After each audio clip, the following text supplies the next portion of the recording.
A Ciência do Sucesso, Napoleão Hill. Parte 1. Obras não compiladas.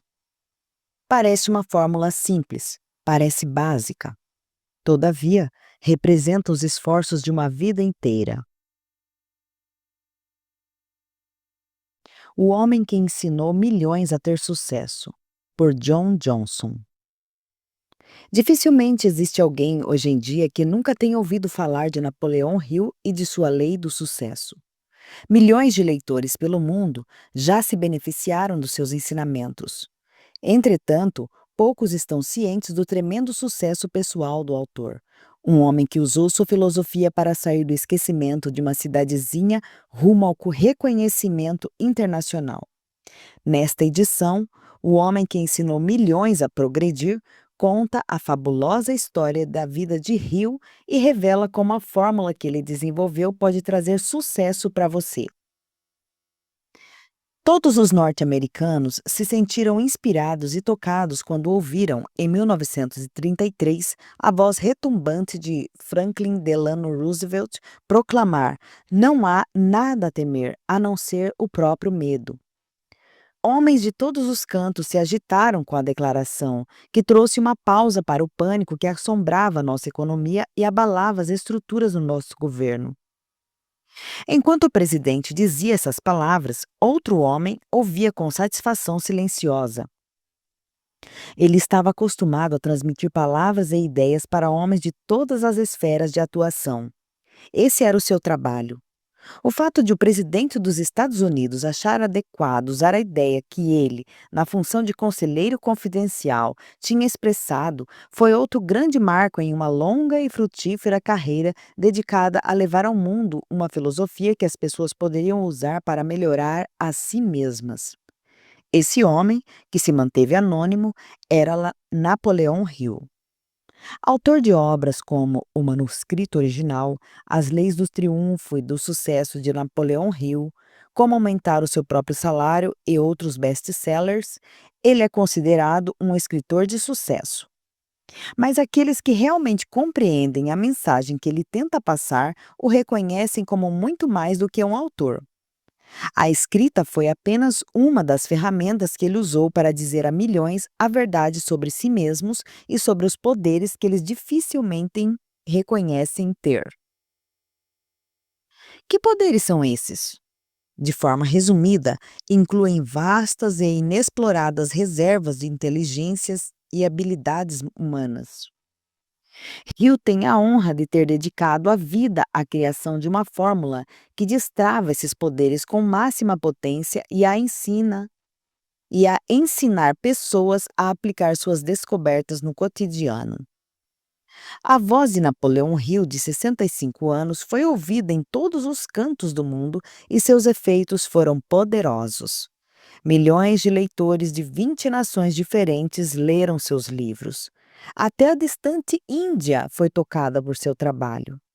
Por meio da influência de Mahatma Gandhi, uma editora em Mumbai, Índia, publicou e distribuiu todas as obras de sucesso de Hill. No Brasil, seus livros foram traduzidos e publicados em português. Em uma edição especial de seu livro mais famoso, Think and Grow Rich, foi publicada em Sydney, Austrália, e distribuída por todo o Império Britânico. Apesar de esse livro ter sido publicado pela primeira vez nos Estados Unidos em 1937, ainda é um best-seller no país inteiro e imensas quantidades são compradas por chefes para ser dadas de presente a seus empregados. Napoleão Hill iniciou cedo sua busca pela fórmula de sucesso. Quando a encontrou, dividiu seu conhecimento com milhões que a aguardavam e que, não fosse por isso, teriam continuado presos na obscuridade de onde saíram. A motivação de Hill para esse trabalho vem de sua quase inacreditável história de vida. Filho de um pobre montanhês da Virgínia, parecia fadado a passar a vida chafurdando em infinita ignorância. Produção clandestina de bebida, alambiques nas montanhas e brigas mortais entre famílias eram as principais atividades da nossa comunidade, diz ele sorridente, e a maior parte das casas eram barracos de madeira caindo aos pedaços ou cabanas de chão batido. Os Hill moravam em uma casa como a última descrita. Quando sua mãe faleceu, o jovem Napoleão, nome dado em homenagem a um tio-avô rico, ainda era uma criança. Esse baque deixou marcas. Provavelmente para esconder a cicatriz, ele passou a ser conhecido como o menino mais durão de Wise County. Ostentou esse título como uma medalha de honra até o pai apresentar à criança de 9 anos uma madrasta. A nova senhora Hill trouxe uma nova perspectiva para os assuntos domésticos. Não sendo uma montanhesa, ficou chocada com o que viu e decidida a mudar a situação.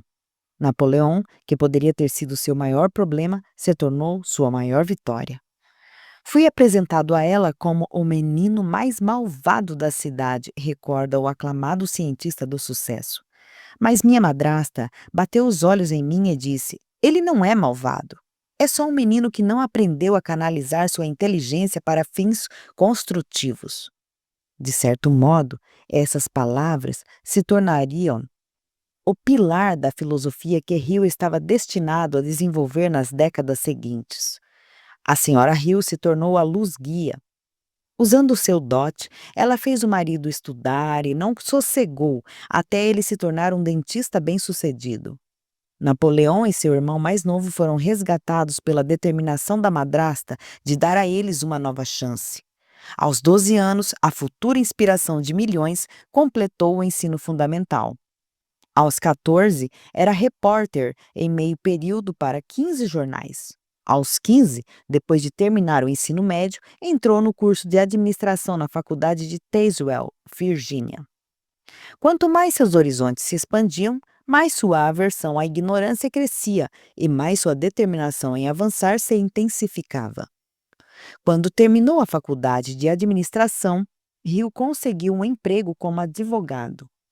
Como o inexperiente rapaz de 16 anos conseguiu esse trabalho é uma saga de muita audácia e visão de futuro. Ele deduziu que seu primeiro emprego deveria ser um trampolim.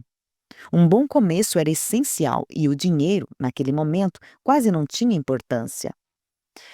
Seguindo esse raciocínio, ele escreveu uma carta para Rufus Ayres, um ex-promotor da Virgínia e um dos advogados mais famosos do estado. O teor geral da carta era o seguinte: concluí recentemente minha graduação no curso de administração. Sou qualificado para trabalhar como seu secretário e me sinto muito entusiasmado com a ideia de ocupar esse cargo. Já que não tenho experiência prévia, sei que no começo meu trabalho terá muito mais valor para mim do que para você. Por isso estou disposto a pagar pelo privilégio de trabalhar para você. Pode me cobrar o quanto achar justo, e deixamos acordado que ao fim de 3 meses, essa quantia será o meu salário. A soma do que eu pagarei pode ser deduzida do que você me pagará quando eu começar a receber. O promotor Ayres, Hill recorda, ficou tão impressionado com a minha carta que me contratou. No fim do primeiro mês, o famoso advogado começou a pagar ao rapaz um salário regular e rapidamente o jovem se tornou um dos seus assessores de confiança. O trabalho jurídico mexeu tanto com Hill que por um tempo ele considerou fazer carreira na área. Quando tinha 18 anos, decidiu se matricular na Faculdade de Direito da Universidade de Georgetown, em Washington, D.C., para se qualificar como advogado. Tomar essa decisão exigia muita coragem. Ele não tinha dinheiro para financiar sua educação. Entretanto, tinha uma ideia. Como já havia ganhado dinheiro escrevendo para jornais, acreditava que poderia voltar a fazer isso. Dessa vez, queria se especializar em biografias de pessoas de sucesso. Era o tipo de história que muitas revistas da época estavam publicando.